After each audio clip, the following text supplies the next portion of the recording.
Shalom. ఎఫెసీయులకు రాసిన పత్రిక 5వ అధ్యాయము 16వ వచనము.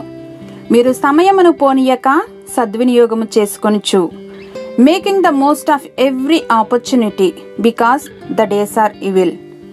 దేవుడు అనుగ్రహించిన ప్రతి దీవెనకు అనగా సమయము, సామర్థ్యము, సొత్తు, ఇలా వీటన్నిటికీ మనం నిర్వాహకులం. అనగా we are not owners but stewards.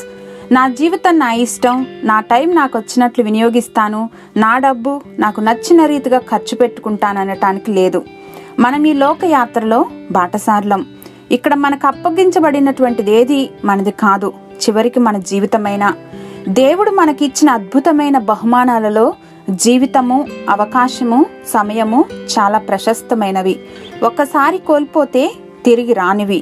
అందువల్ల ఇటువంటి గోల్డెన్ మూమెంట్స్ ఆఫ్ ఆపర్చునిటీస్తో దేవుడు మనల్ని ఆశీర్వదించింది ఆయన మహిమ నిమిత్తమని తెలుసుకోవాలి.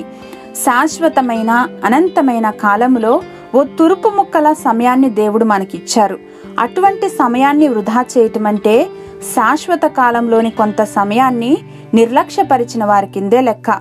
నిత్యత్వమును గూర్చిన అవగాహన ఉన్న వారెవరూ సమయాన్ని పోనీయరు, కాలయాపనలు చేయరు. మన జీవితంలో క్రీస్తు కొరకు ఖర్చు పెట్టిన క్షణాలు మినహాయించి దాదాపు సమస్తం వ్యర్థమే. క్రీస్తు కొరకు ఖర్చు పెట్టిన సమయమే శాశ్వతంగా నిలిచిపోతుంది. ఇంత విలువైన సమయాన్ని అంతే తెలివిగా ఇన్వెస్ట్ చేద్దాం. Let us invest hour time in God and invest in people. దేవా, ఇప్పటి వరకు నాకు ఇవ్వబడిన సమయంలో వృధాపరచబడినటువంటి క్షణాలను బట్టి నన్ను క్షమించు తండ్రి. ఈనాటి నుండి మీ కొరకు మీలో నా శ్రేష్టమైన సమయాన్ని గడపటానికి కావలసిన జ్ఞానమును దయచేయమని యేసయ్య నామములో అడిగి పొందుకొని ఉన్నాను నా ప్రియ పరలోకపు తండ్రి. ఆమెన్.